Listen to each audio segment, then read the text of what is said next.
Hello everyone, Tom with Capo Fetish. Let's go back 50 years in time and talk about our favorite lead-off tracks from 1975. I have 10 of my favorites I'm going to offer up here today. When I'm done, throw yours in the comments section.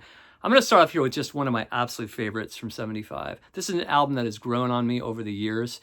There were selective songs on this particular album that I loved over time, and a few more have grown on me. And this is becoming one of my favorite albums of this artist. I'm talking about Joni Mitchell's The Hissing of Summer Lawns. And I'm talking about the opening track, In France They Kiss on Main Street, featuring both Robin Ford and Jeff Skunk Baxter on guitar, James Taylor, David Crosby, and Graham Nash on backup vocals. So this is coming off the heels of Court and Spark, which I think is one of the greatest albums ever made. Just an absolutely seamless album that I could listen to any day of the week. She's venturing into more jazz territory here on this album. Less pop, though there's definitely pop sprinkles throughout this album. Now, there's particular songs on here I've always loved. Edith and the Kingpin, I think, is just a top tier Joni Mitchell track. The title track, Hissing of Summer Lawns, is incredible. It starts that side too. And that last track, Shadows and Light, which is like an a cappella showcase with these like synth touches in the back. Really good. But there's other tracks here that have grown on me. I used to find Jungle Line very jarring, coming right after In France They Kiss on Main Street. That one's grown on me. Other ones like Don't Interrupt the Sorrow and the Boho Dance have grown on me. So I don't know. There's something really, this is like a real transitional kind of album for Joni. And I just think the playing on it is amazing.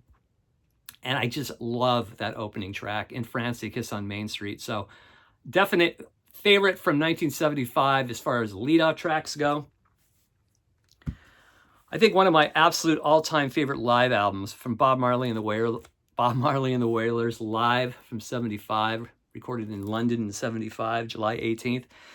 Originally, this was released with just 7 songs.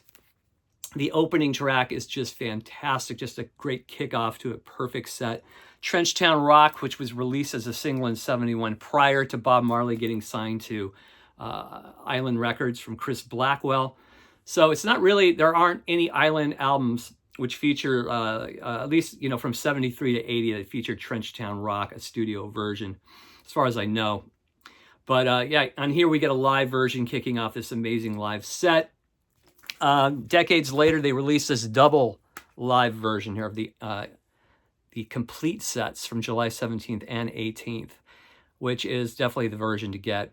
Just incredible. Both sets. I don't even know which one I would choose over the other, the 17th or the 18th set. They're both fantastic. Just a little bit of difference in the set list. On one set they do Slave Driver, on the other set they don't. But otherwise, kind of similar, both sets. But just fantastic. Trenchtown Rock kicking off both sets from July 17th and 18th. Fantastic lead-off track from 75. I love the first 4 Aerosmith records. I think those records have really aged well. They're very raw and authentic. When they later regrouped, reunited for their MTV era, it just wasn't the same. Very watered down version of Aerosmith. You just really can't beat it. And an opening track like Toys in the Attic, the title track from this album. This album, Get Your Wings, rocks. Just really fluid, great hard rock albums from the early 70s. And just love the whole harmony blend going on with Joe Perry and Steven Tyler on the opening track. So Toys in the Attic, great kickoff, lead-off track from 75 from Aerosmith.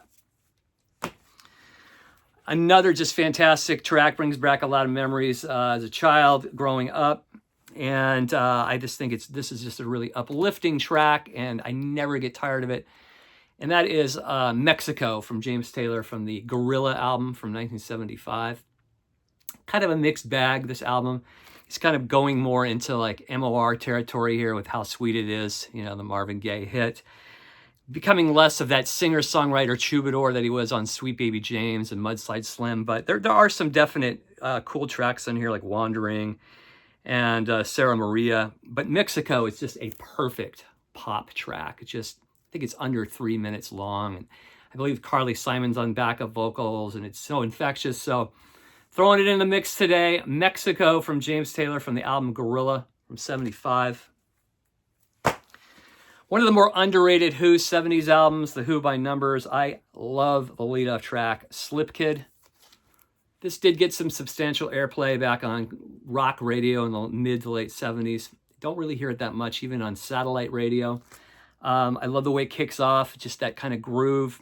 And I think a lot of these other songs on here are really amazing. Imagine a Man, In a Hand or a Face, How Many Friends, Blue, Red, and Gray. More of a Pete Townsend solo album, I would say. But I think one of their better last efforts. So Slip Kid in the mix today for favorite 75 leadoff tracks from the Who by Numbers.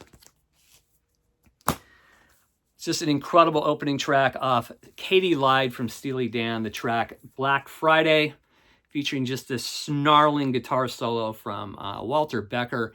Walter Becker starts off the album with two just incredible guitar solos. Black Friday, real snarling and dirty, and then that really clean jazz tone guitar solo on Bad Sneakers, which is one of my absolute all-time favorite guitar solos by anybody on any album of all time. Bad Sneakers, though, probably one of the most rocking starts to any Steely Dan album. Just incredible guitar tone there from Walter Becker. Just I remember seeing them do this live in 2000. I forgot who the guitarist was. Some kind of studio pro. Forgot his name, but he had that guitar tone down just to like, he had it down live. It was just amazing.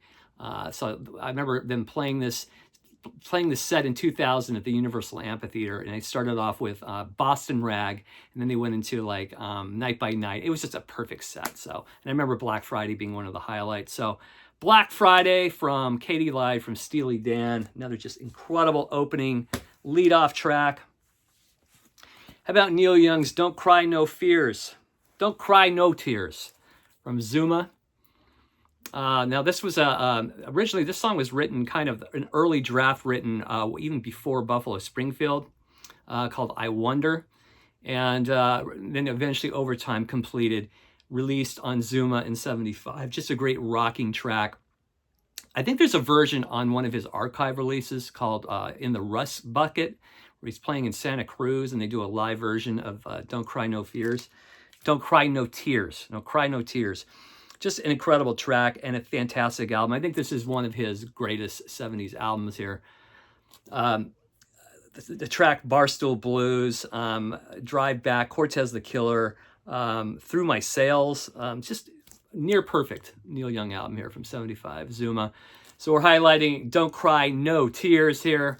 That's one of my favorite lead-off tracks from '75. I mentioned this album a lot. I'll keep mentioning it because you've got to hear it. This is Canterbury band, Hatfield in the North, their Rotters Club album. The kickoff track, Share It. It's just an amazing, amazing track. Almost sort of a pop track before we go into all the prog and the fusion on this album. Featuring Richard Sinclair in vocals. Just an incredible vocal. The lyrics not taking themselves seriously at all on this particular track. Not taking themselves seriously at all. That's pretty much the whole kind of aesthetic of the Canterbury scene. Kind of whimsical and kind of absurd, and that's what I love about it. But if you've never heard this album, check it out. The Rotters Club from '75. It's an absolute masterpiece. Check out that opening track. Pull it up on YouTube. Share It. That's the title track, Share It, by Hatfield in the North from the Rotters Club. Just an absolute incredible lead-off track from 1975. Of course, you know I'm going to throw something in from the Kinks. It was either going to be off Soap Opera or Schoolboys, but I'm going to go with the track School Days, off Schoolboys in Disgrace. Such a beautiful, nostalgic track, kicking off an absolute perfect 5-star album from the Kinks. I think one of their last greatest albums. Came out in 1975. They put out Soap Opera and Schoolboys, both in '75. But School Days is just such a gorgeous track, featuring some really fluid, beautiful guitar lines from Dave Davies, and of course, just Ray's vocals, just, you know, amazing. So, School Days from the Kinks, Schoolboys in Disgrace. And there's a track here I never get tired of. I've heard it a bazillion times, but putting it on the list, and that is Tangled Up in Blue by Bob Dylan from Blood on the Tracks. Love Tangled Up in Blue. I just love the imagery, the melody, the meter of it, the whole thing. Have you ever heard the version on this More Blood, More Tracks, the Bootleg Series Volume 14? Really good version of Tangled Up in Blue on here. These are a lot of outtakes from the Blood on the Track sessions.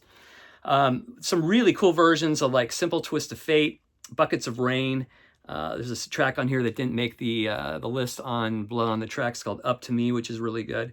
So you've got about, let's see, about 6, 8, about 11 tracks on here. This is worth picking up if you dig Blood on the Tracks and you want to hear some alternate takes.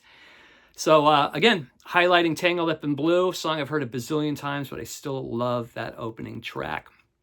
What are some of your favorite lead-off tracks from 1975? Throw them in the comments section. As always, thanks for watching. If you dig the content across the channel, please press subscribe. We'll see you soon. Take care. Bye-bye.